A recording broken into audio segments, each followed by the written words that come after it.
ഫാഷിസത്തെപ്പറ്റി ഒരുപാട് തെറ്റിദ്ധാരണകളുണ്ടെങ്കിലും അതിൽ എനിക്ക് ഏറ്റവും തമാശപരമായിട്ട് തോന്നുന്ന ഒരു തെറ്റിദ്ധാരണ എന്ന് പറയുന്നത് ഫാഷിസം എന്നത് സോഷ്യലിസമാണ്.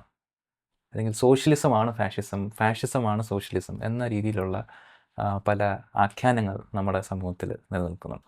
ഇതിൻ്റെ സത്യാവസ്ഥ നമുക്ക് മനസ്സിലാക്കണമെന്നുണ്ടെങ്കിൽ നമ്മൾ വേൾഡ് വാർ 1 ഒരു സമയത്തേക്ക് പോകണം.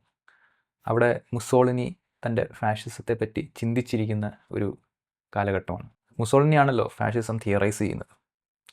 വേൾഡ് വാർ 1 സമയത്ത് ഇറ്റലി ഭരിച്ചിരുന്നത് ഇറ്റാലിയൻ സോഷ്യലിസ്റ്റ് പാർട്ടിയാണ്. ആ സമയത്ത് മുസോളിനി ഈ സോഷ്യലിസ്റ്റ് പാർട്ടിയുടെ മെമ്പറായിരുന്നു. മുസോളിനിയുടെ ആഗ്രഹം എന്ന് പറയുന്നത് ഇറ്റലി ഈ വേൾഡ് വാർ 1 പങ്കെടുക്കണം എന്നായിരുന്നു. എന്നാൽ അവിടുത്തെ സോഷ്യലിസ്റ്റ് പാർട്ടികൾ അതിനെ എതിർക്കുകയാണ് ചെയ്തിരുന്നത്. നമുക്ക് കൊളനൈസ് ചെയ്യാനും യുദ്ധത്തിൽ പങ്കെടുക്കാനും വലിയൊരു നാഗരികതയാകാനും ഉള്ള ഒരു അവസരം നമ്മൾ കളഞ്ഞു കുളിക്കുകയാണ് എന്നായിരുന്നു മുസോളിനിയുടെ ഒരു വ്യൂ പോയിൻ്റ്. ഈ തർക്കത്തെ തുടർന്ന് മുസോളിനി സോഷ്യലിസ്റ്റ് പാർട്ടിയിൽ നിന്ന് ഇറങ്ങിപ്പോകുന്നുണ്ട്. അന്നു മുതൽ അദ്ദേഹം എതിർക്കുന്നുണ്ട് ഈ ലിബറലിസം, മാർക്സിസം, സോഷ്യലിസം, ഹ്യൂമനിസം അങ്ങനെയുള്ള എല്ലാ ചിന്തകളെയും ഇദ്ദേഹം എതിർക്കുന്നുണ്ട്.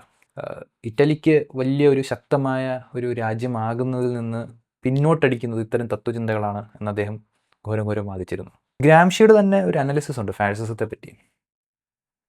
ഗ്രാംഷി ഫാഷിസത്തെ അനലൈസ് ചെയ്യുന്നത് ഒരു രാജ്യത്ത് സോഷ്യലിസ്റ്റ് ചിന്തകൾ ശക്തമാകുമ്പോൾ, അവിടുത്തെ വർക്കിംഗ് ക്ലാസ് മൂവ്മെൻറ്റ് ശക്തമാകുമ്പോൾ, അവിടുത്തെ അടിച്ചമർത്തപ്പെട്ട ജനതകൾക്ക് കൂടുതൽ അവകാശങ്ങളും സംഭവങ്ങളും കിട്ടുമ്പോൾ, അവിടുത്തെ ലിബറൽ ചിന്തയുള്ള മനുഷ്യർക്ക് ആ രാജ്യത്തെ എക്കണോമിക് ക്രൈസിസ്, സാമ്പത്തികമായിട്ടുള്ള ബുദ്ധിമുട്ടുകൾ ഡീൽ ചെയ്യാൻ പറ്റാതെ വരുമ്പോൾ, അല്ലെങ്കിൽ യുദ്ധം പോലുള്ള പ്രശ്നങ്ങൾ വരുമ്പോൾ അതിനെ ഡീൽ ചെയ്യാൻ പറ്റാതിരിക്കുന്ന ലിബറൽ ഡെമോക്രസികളുടെ ഇനബിലിറ്റി, ഈ 2 കാരണമാണ്, അല്ലെങ്കിൽ ഈ 2 പ്രതിഭാസത്തോടും ഉള്ള ഒരു പ്രതികരണമായിട്ടാണ് ഫാഷിസം വരിക എന്നതാണ്.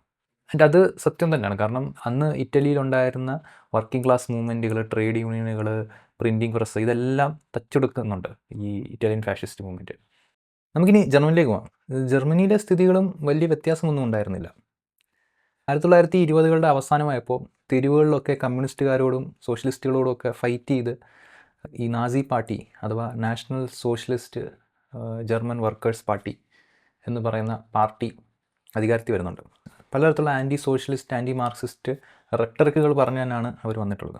1933 കമ്മ്യൂണിസ്റ്റുകാർ ഈ ജർമ്മൻ പാർലമെൻറ്റ് കത്തിച്ച് നശിപ്പിക്കാൻ ശ്രമിക്കുന്നു, ജർമ്മനിക്ക് ഭീഷണിയാകുന്നു എന്ന് പറഞ്ഞാണ് സ്വേച്ഛാധിപതിയായി ഹിറ്റ്ലർ മാറുന്നത്.